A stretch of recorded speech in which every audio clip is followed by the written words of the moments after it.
Hello, everyone. I'm Nettie Owens, and today I have with me Darrell Pressley from Pressley Media Group. We're going to be talking about public relations, crisis communications, communication in general, and I'm really glad to have Darrell with me. We were talking a little bit ahead of time, and I want to know the answers to the questions that we have that we're presenting today. Really a thoughtful conversation ahead, so I'm excited about that. Um, I'm the creator of this interview series, What Businesses Need to Know Right Now, here to bring you, as the CEO of your company, just the right information at just the right time for you to take action. And Darrell is an amazing, amazing guy, and coming with 30 years of experience in public relations, crisis communication, and journalism. He worked for as the spokesperson for the government of DC, which I'm sure gave you lots of lots of experience in crisis Yes. communication Yeah. Yeah. um, and PR. So I'm excited to hear how that has influenced what you're going to be sharing with us today. But his experience and expertise spans public and private sector. And now he's turned his attention to businesses, specifically on communication. So welcome, Thank Darrell. you. Good to have Thank you you. here. Thank you. So glad to be here. Thank you so much. So let's jump right in. Right now, we are facing, not only as a country, but globally, we seem to be facing, a kind of a continuation of the pandemic. We are now confronting a recession. People are struggling financially. Businesses are struggling. Even those that had kind of made their way through the pandemic well enough, or even grew, are now finding themselves, confronting this new challenge. I imagine that public relations communications aren't the first thing on their mind as they're thinking about all of these financial concerns. So, what should we, as CEOs of our companies, be thinking about in terms of communications today? Well, I think it's really important, and thank you for having me and having this opportunity to talk about communications. I think it is critical right now that companies, CEOs, leaders, people in the business community really focus in on communications now more than ever with all of the issues that are facing businesses now. And unfortunately, we're seeing a number of them shuttering. It's time for communications to really come up to the fore of a business plan and a strategy. And here's why.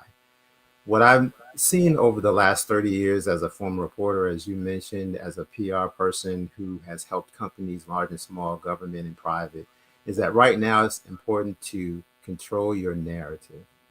Who are your audiences? And then what are the messages that you need to resonate with them? Where are you in terms of your PowerPoints, those things that separate you from all of the other companies? What makes you the best? And then really look at your pain points, those things that really keep you up at night, keep you worried about your budget or supply chain issues.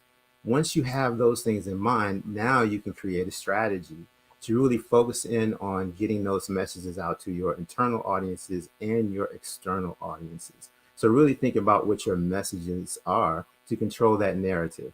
What we're seeing in the media today is that everyone's talking about themselves in a negative way because there's so many negative things going on. If you have your PowerPoints, those things that are your strengths, push those out into the fore. Get your internal audiences to really speak about those things, get your external audiences to talk about those strengths, and really push that narrative.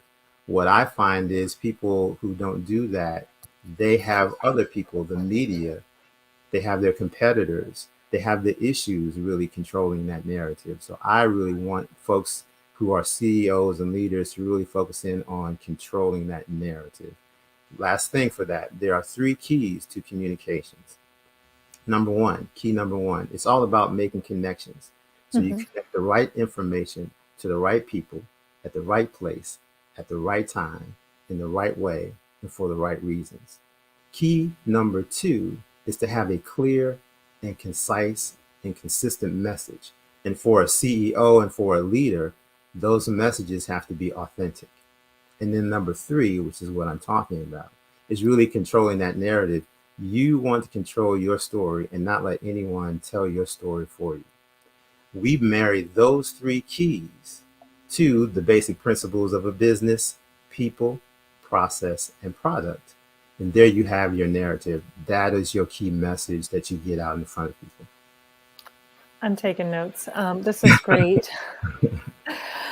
So I hear you with Mhm. controlling the narrative, but I guess, part of me says so often as businesses, we come off, only talking about it's fine, everything's fine, business is fine, and that's not necessarily the case.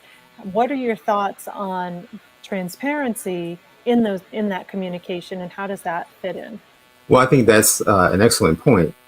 When you establish those PowerPoints, when you recognize your pain points and you have those messages, I talk to people about having your, what I refer to as your golden nuggets, the three most important things that people need to know.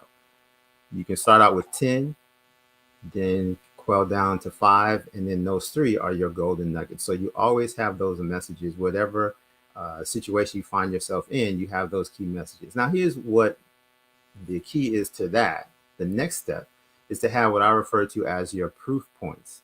So you have your key messages. Your proof points are the data. It is the information behind that proves that key message. So you Hmm. have to have that transparency, and that transparency comes with those proof points. So you're saying, look, we are the best in the business. We do it better than anyone else. Here's the data. Here are the statistics that show why we are the best and how we Hmm. do it. So those power points, then you have your proof points, and then that solidifies it. Transparency is great, but you have to have the information, you have to have the messages in order to really be transparent. People Hmm. talk about being transparent, but they don't have the information, they don't have the messages, and then they don't have those supplemental or proof points to really give you strength behind those regular messages. So I'm curious if, and I know I'm catching you off on the spot No, with it's this fine. particular question, but Mhm. do you have examples of companies that you feel like are doing this well? Like, who could we look to say, you know what, this company is sort of an exemplar of what uh, of a model to how you could to operate in that way, how you could use your PowerPoints and use your proof points. Is somebody doing it well? Well, I won't identify one company over the next, but here's what you look for. When you look at a website, when you look at materials that are marketing materials, you want to look at what those key messages are, as I spoke about. That first introductory paragraph, those first Mhm, 3 or 4 paragraphs that talk about their company and what they do, what they stand for. What you want to find and look for after that is the so what. That's mhm, the question that really tells you that they have it right. And those mhm, are the proof points that I talk about. Our statistics show, our data show, analytics. When you have a company that has a message and it's clear and they have analytics to really showcase, hey, here's how we're doing it. It's not just what we do, but it's how we do it, how we get it done, and what makes us, again, separates us with our PowerPoints. So, not in particular, there's not a company that does that. But if you can look at the big mega companies, they're going to mhm. have their key messages, but they're going to have proof points. They're going to have data to actually showcase and say, here's why we're better than everyone else. Our data shows that. So I think Mhm, that's what you look for. And for CEOs and business leaders, for those who are looking at trying to develop those key messages, go back and look at the statistics, look at your analytics. If you don't have them, establish someone in your on your team that can look and break down your numbers. Those mhm. proof points will go a long way into that transparency that you speak about, and then really focusing on how to really reinforce those key messages. Excellent. That was very, very helpful. I am definitely going to be going back to watch this interview so I can take some notes myself. So, just going back to some of the crisis communications that you have, navigated in your professional career, um, you don't have to look very far to find people, Right. businesses, leaders in crisis. So, what do you say to the business leaders who may not have crisis on their minds right now, but it's kind of always in lurking in the corner? Right. How do we Right. bring it to the forefront without maybe causing it? Well, I believe it's important to when I talked about PowerPoints and pain points to really Hmm. do it and break it down into two kind of really buckets. I think it's important from a communication standpoint and from a business standpoint to have a team of people who help you to look at your internal messages, and I call it issues management. What Hmm. are the day-to-day things that I need to really focus on? Is it my budget? Is it the supplies? Is it my performance? What are those things that I need to really focus on a day-to-day basis?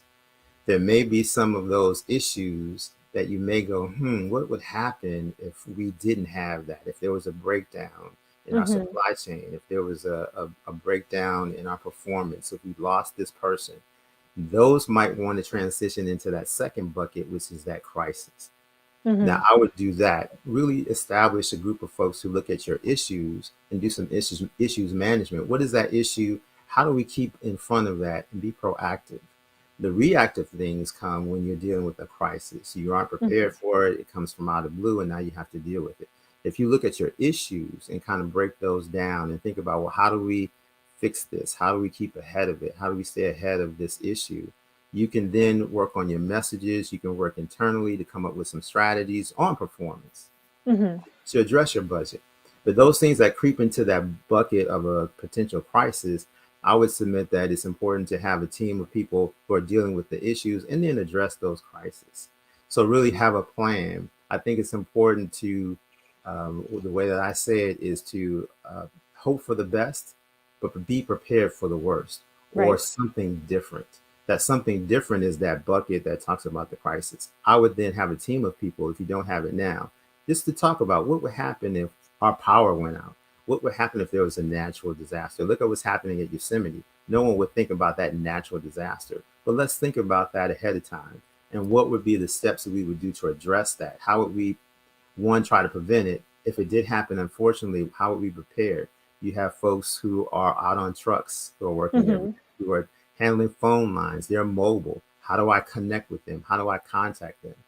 How do I get people safe, a safe location if there's something that happens at my headquarters? Just some of Hmm. those planning, just some of those pieces in place that would help you to address a crisis. So when it comes, you're prepared. I love how you're talking about this both from the external communication, but also the internal communication. I think so often that part is forgotten when we're thinking about Yes. our presence. We don't think about, the communication to our employees, our teams. So thank you for that. This has been fascinating, Darrell. Thank you so much for being on here. Thank you so If much for having me. somebody's sitting here thinking that sounds great, but I don't have somebody on my team, or I'm not sure how to create that team, they should reach out to you, I would assume, and Absolutely. have you come and talk to them about how to get that set up. What is the best way to get in touch with you and start that conversation? You can look us up at PressleyMediaGroup.com.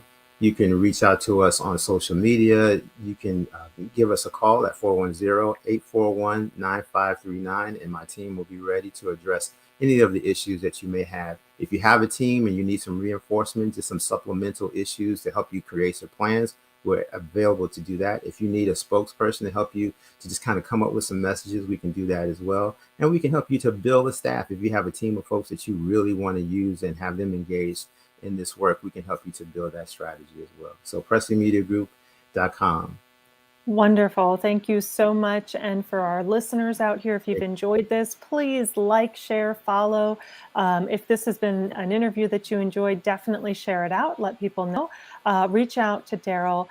And for those of you who are CEOs listening in today, I would encourage you to take out your cell phones, navigate to the text feature and text freedom to 411321. From there, you have the ability to kind of follow through what are the steps that you need, what are the things that you need as a CEO to create freedom in your company and your business for yourself. And I encourage you to check that out. It's also a great way just to stay connected. And I look forward to coming back to you next time for more of what businesses need to know right now. Take care.